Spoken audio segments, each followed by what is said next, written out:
नमस्कार बच्चों, मैं मनोज कुमार आप सभी का आपके अपने YouTube चैनल एजुकेशन प्लस में बहुत बहुत स्वागत करता हूं। तो बच्चों, आज हम आपके लिए यहां पर बोर्ड एग्ज़ाम 2024 के लिए मैथ का एक प्रैक्टिस सेट नंबर 9 लेकर आए हैं बच्चों। और इसमें हमने बच्चों ऐसे प्रश्नों को रखा है कि जो बोर्ड एग्ज़ाम्स में कम से कम 6 नंबर में पूछे जाते हैं, और ऐसे क्वेश्चन हैं कि जो कि पिछले कुछ वर्षों में लगातार पूछे भी गए हैं। तो पहला प्रश्न है बच्चों यहाँ पर कि दो वर्गों के क्षेत्रफलों का योगफल 400 वर्ग मीटर है। यदि उनके परिमापों का अंतर 16 मीटर हो तो दोनों वर्गों की भुजाएं ज्ञात कीजिए। तो बच्चों यहाँ पर हम मान लेते हैं वर्गों की भुजाएं x और y मीटर हैं।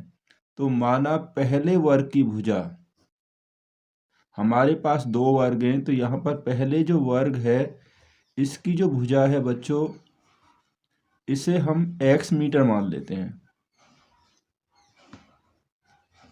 और जो दूसरा जो वर्ग है, दूसरे वर्ग की भुजा, इसे बच्चों हम मान लेते हैं y मीटर। ठीक है नहीं, पहले वर्ग की भुजा हमने x मीटर मान ली और दूसरे वर्ग की भुजा हमने मान ली y मीटर।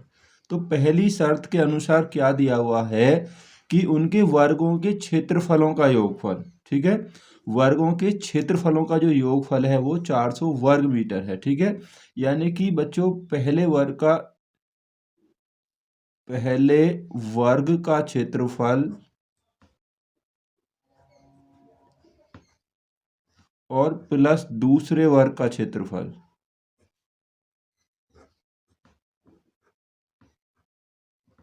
ये हमें कितना दिया है, यहाँ पर बच्चों 400 वर्ग मीटर दिया हुआ है। ठीक है नहीं, और वर्ग का क्षेत्रफल होता है बच्चों भुजा का वर्ग। ठीक है, अब भुजा हमने यहाँ x मान ली है, तो इसलिए क्या होगा, पहले वर्ग का क्षेत्रफल हो जाएगा x भुजा है तो x का वर्ग, और दूसरे का हो जाएगा y भुजा है तो y का वर्ग बराबर 400 यहाँ पर वर्ग मीटर। ये हो गया हमारा पहला समीकरण। तो यहाँ पे आप लिख देंगे कि वर्ग का क्षेत्रफल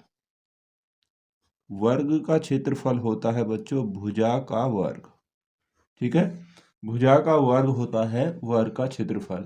अब आगे हमें दिया हुआ है यदि उनके परिमापों का अंतर 16 मीटर है, परिमापों का अंतर।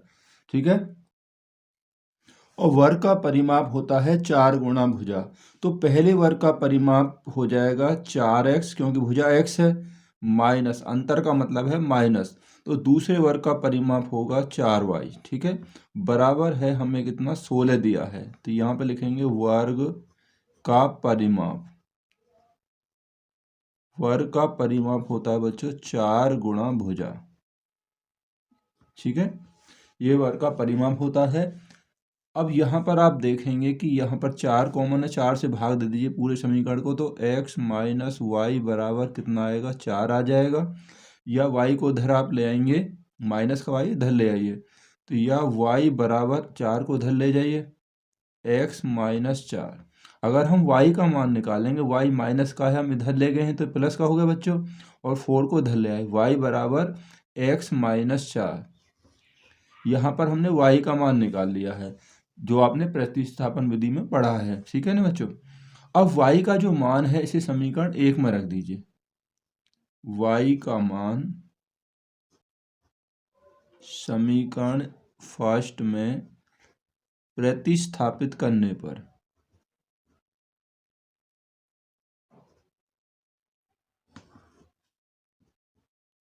ठीक है ना बच्चों, यहाँ पर क्योंकि जो y का मान है वो हमारा x के पदों में है।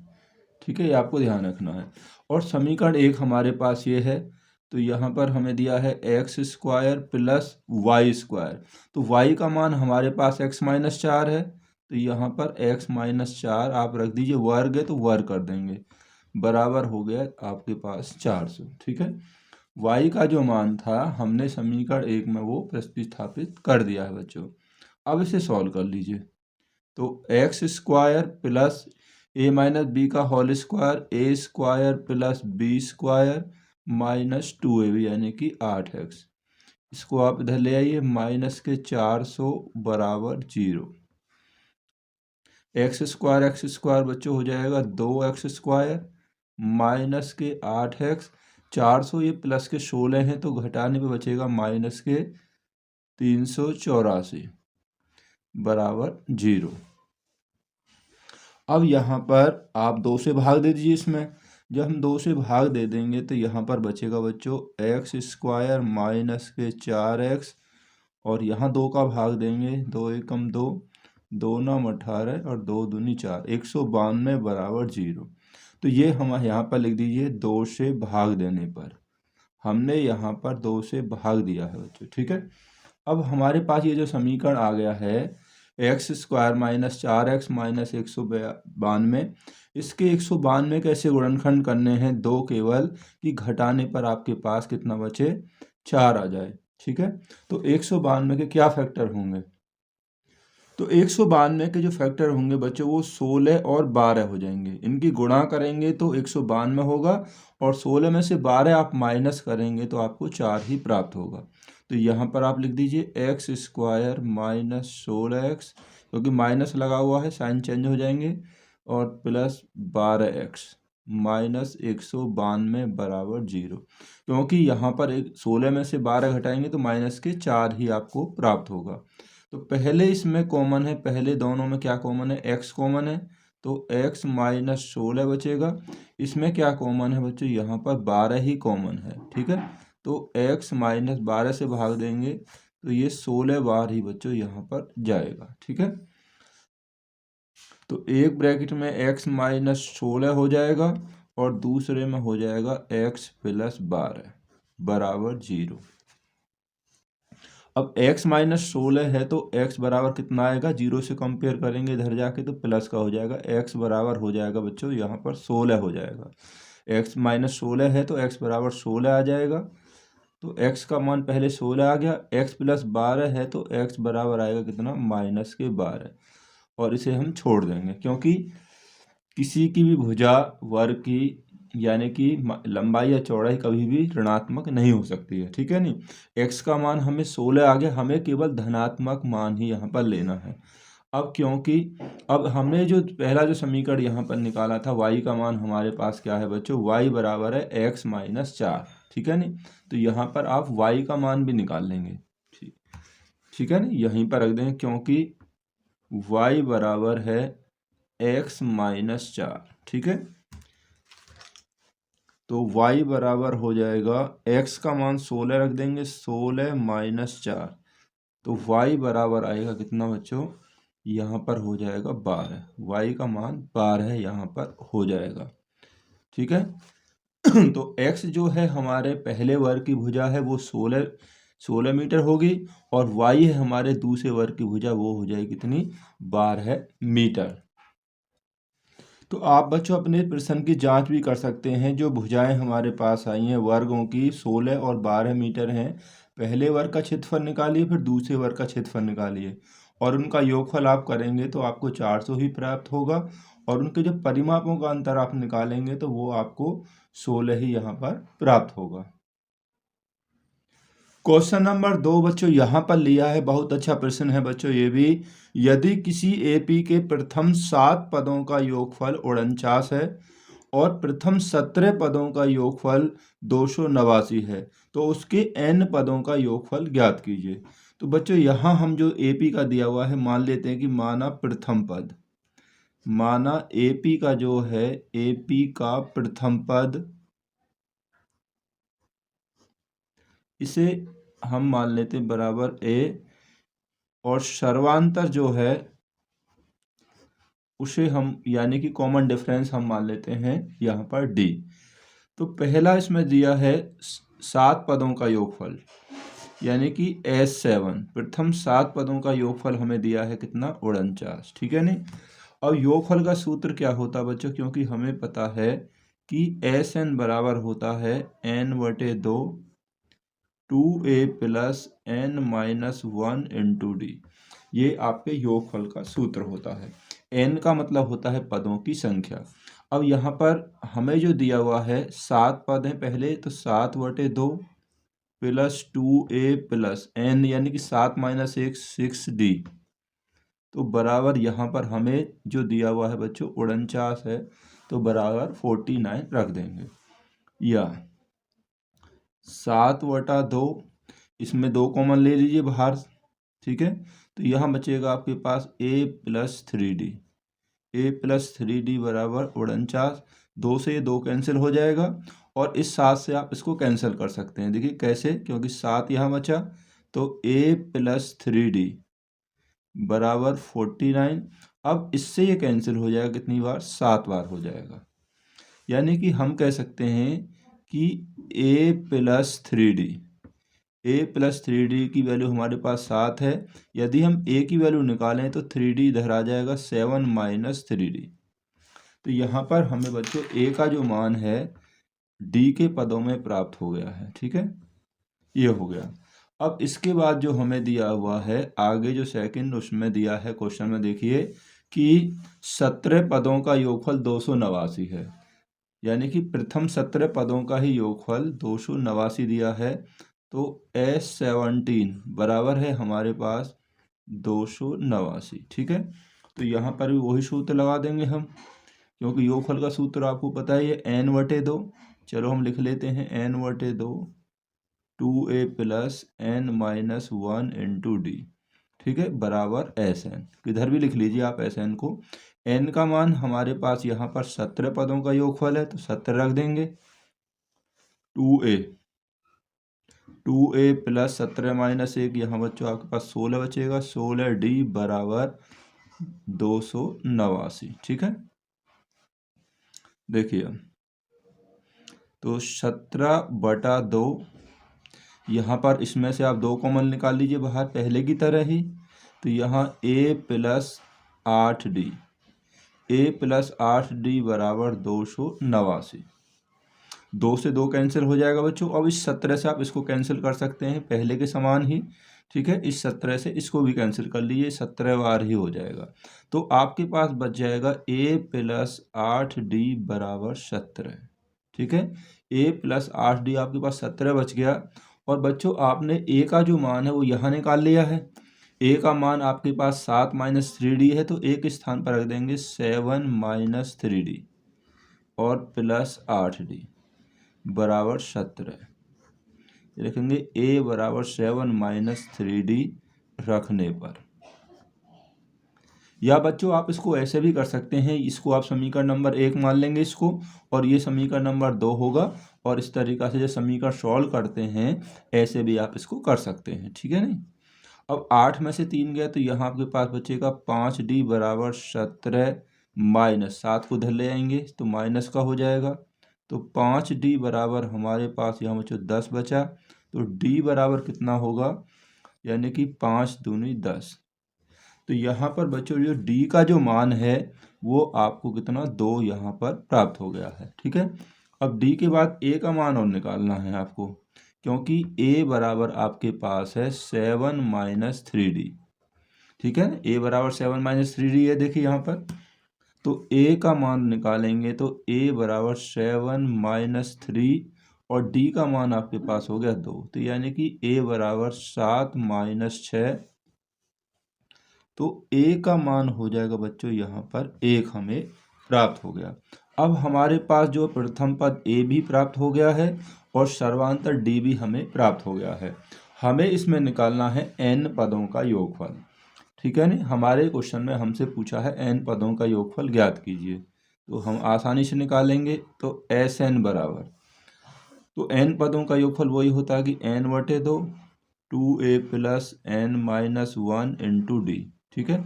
ये हमारे n पदों का योगफल निकालने का सूत्र होता है बच्चों।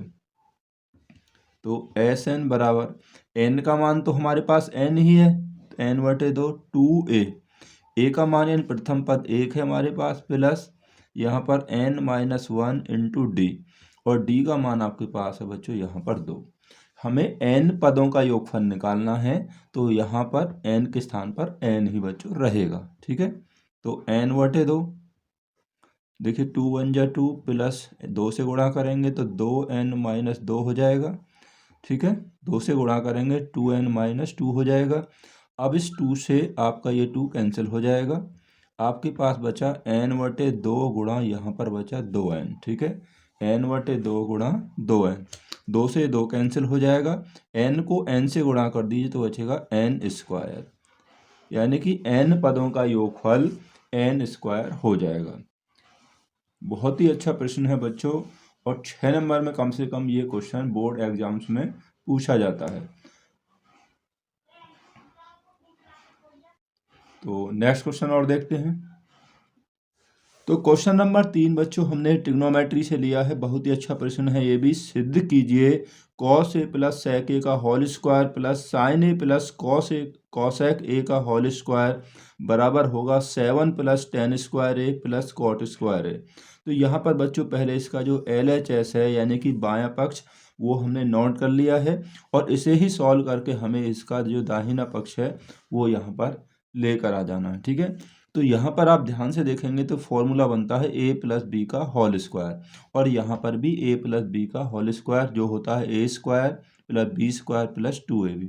तो a प्लस बी का होल स्क्वायर यानी कि a² प्लस b²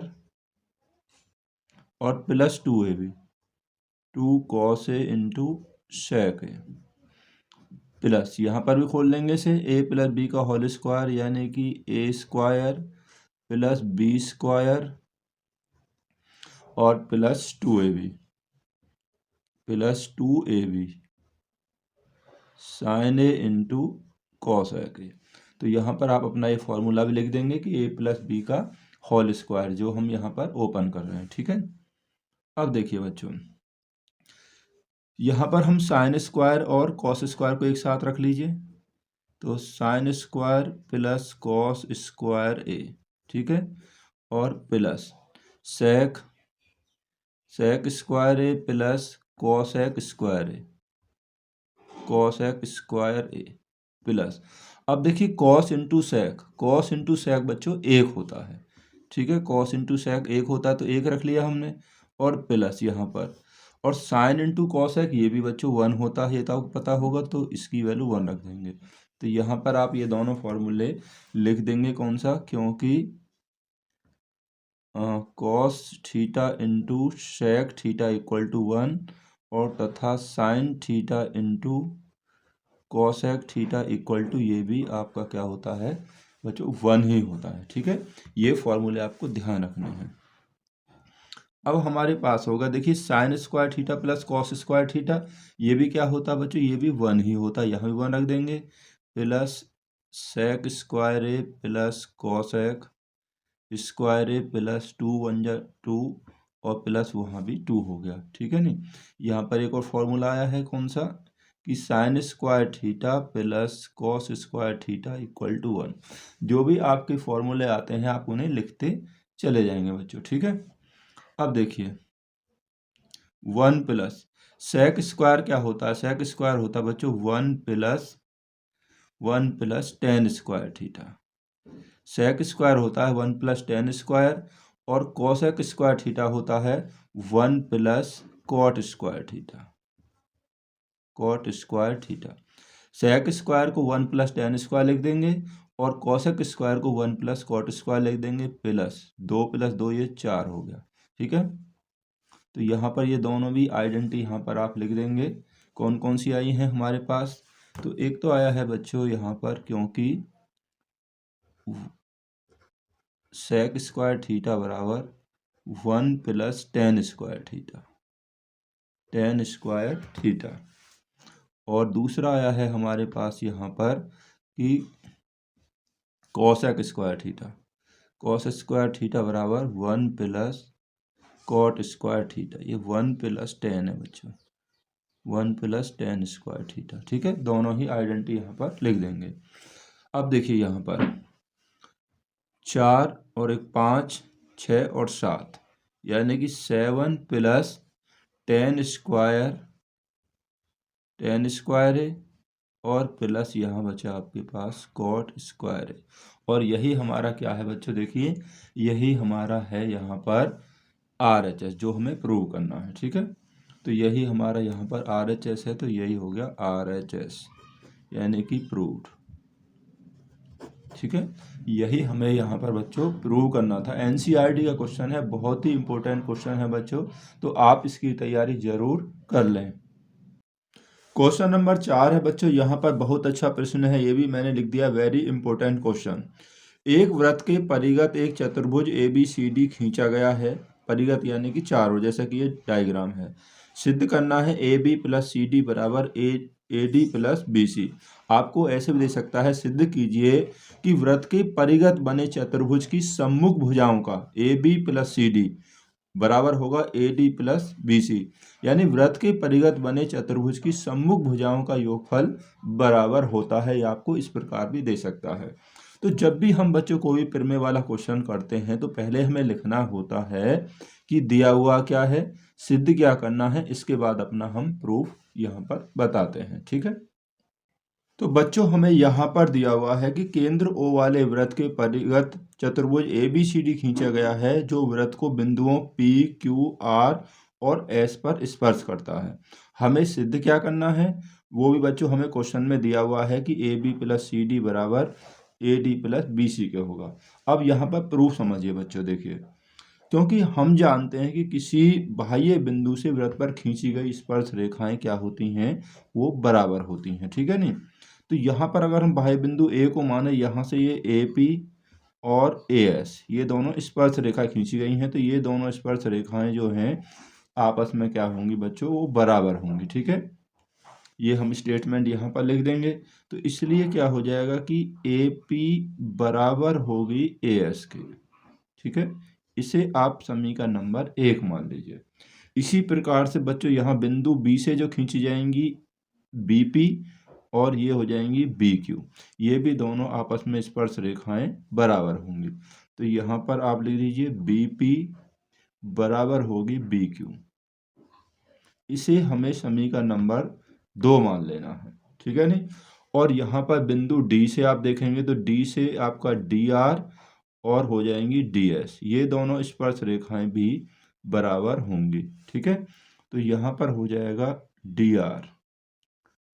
आर बराबर होगा डी एस के। ये होगा समीकरण नंबर 3 हो जाएगा, ये समीकरण नंबर 3 हो जाएगा बच्चों। और इसी प्रकार से देखिए यहाँ बिंदु सी से देखिए सी आर और आपकी सी क्यू, ये दोनों भी स्पर्श रेखाएं बराबर होंगी।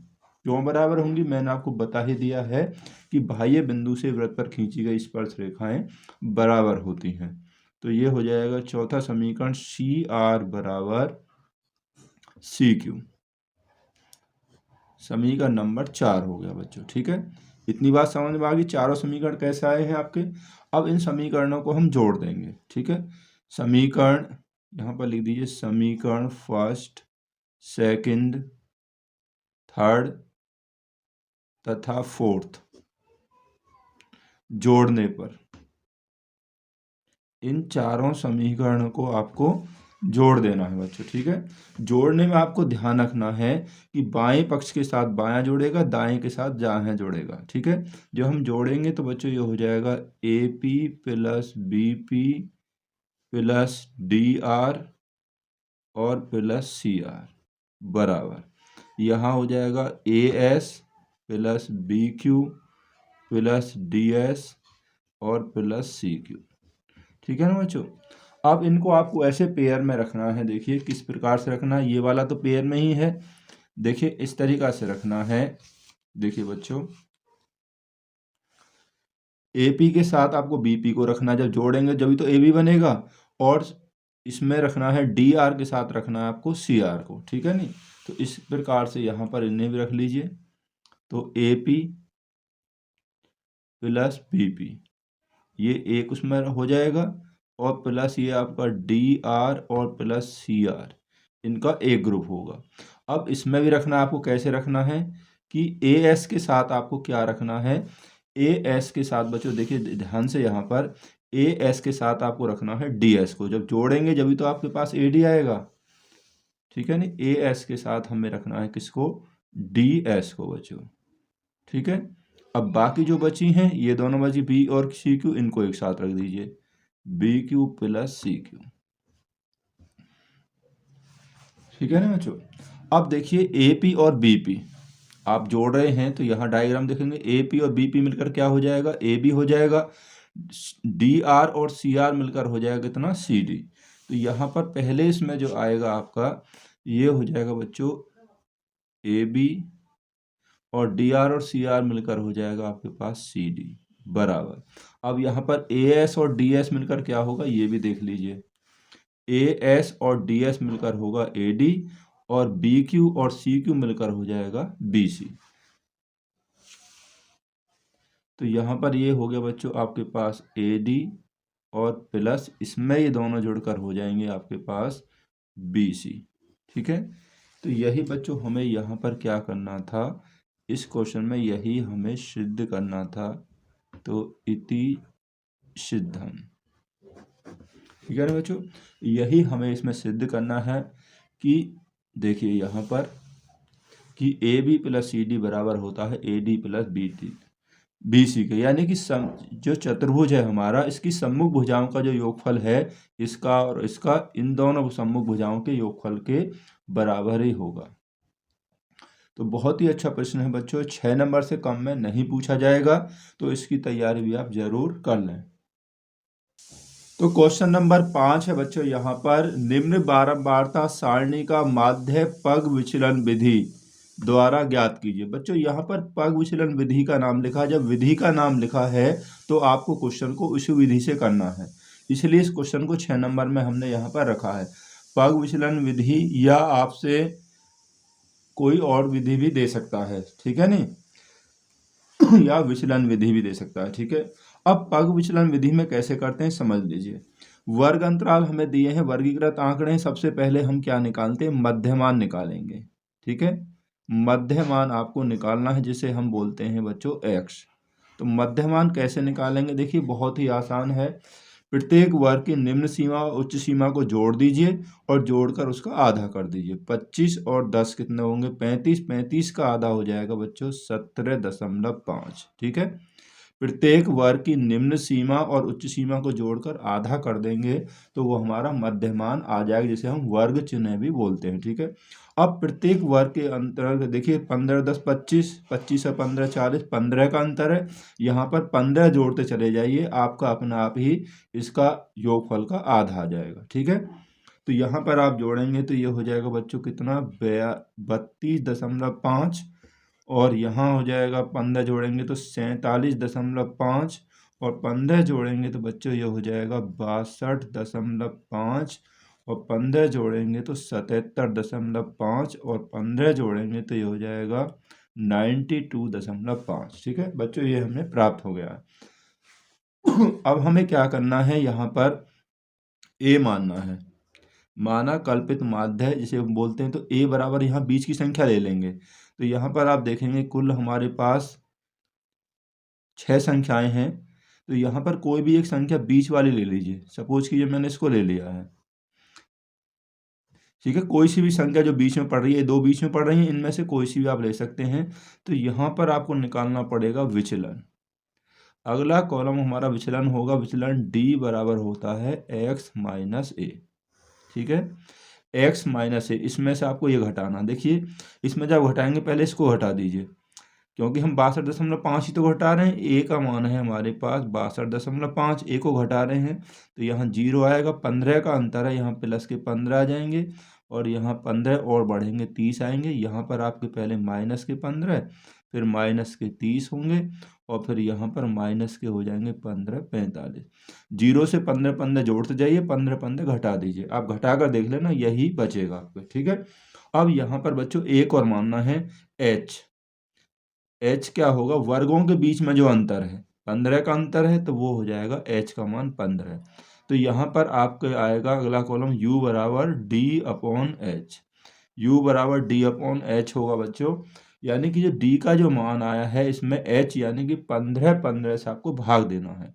तो ये भी आसान तरीका, देखिए 0 में देंगे तो 0 आएगा, इसमें देंगे तो 1 आ जाएगा, यहाँ पर देंगे 2 आएगा, ऐसे यहाँ पर माइनस का 1, माइनस का 2, और यहाँ होगा माइनस का 3।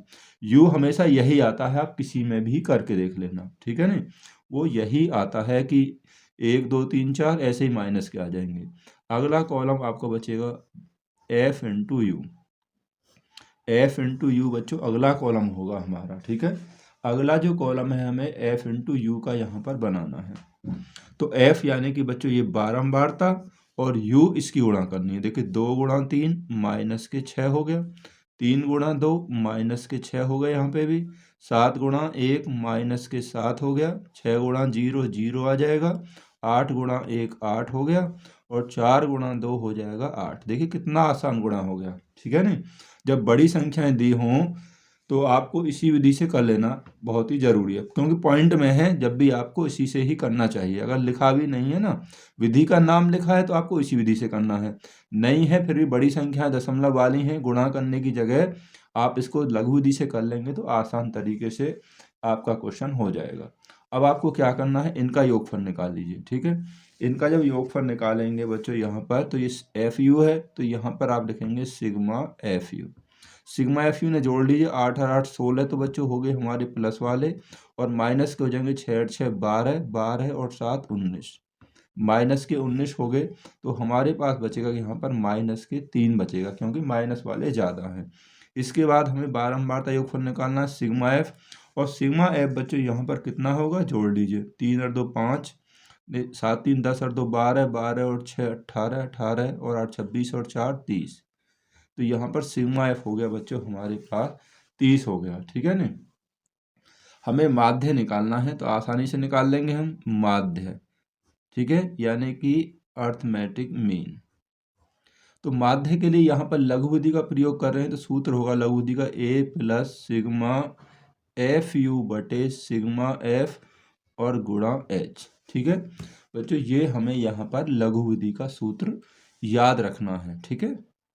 ए का मान हमने माना है कितना 62.5, कल्पित माध्य जो लिया है।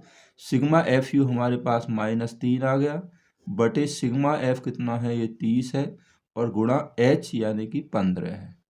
वर्गों के बीच में जो अंतर जो शुरू में हमने लिख लिया है, बस आपका क्वेश्चन ये सॉल्व हो गया बस बच्चों।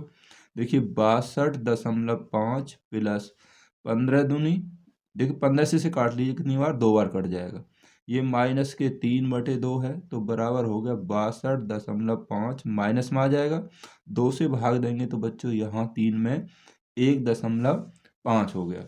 इसमें इसको जोड़ दीजिए तो ये बच्चों कितना हो जाएगा, यहाँ पर हम नहीं जोड़ना नहीं घटाना है हमें इसमें से, ठीक है। यहाँ पर 0 बचेगा तो यहाँ बच्चों बचेगा आपके पास 61, 0.5 से 0.5 कैंसिल हो गया और यहाँ माइनस हो गया तो 61 हो गया।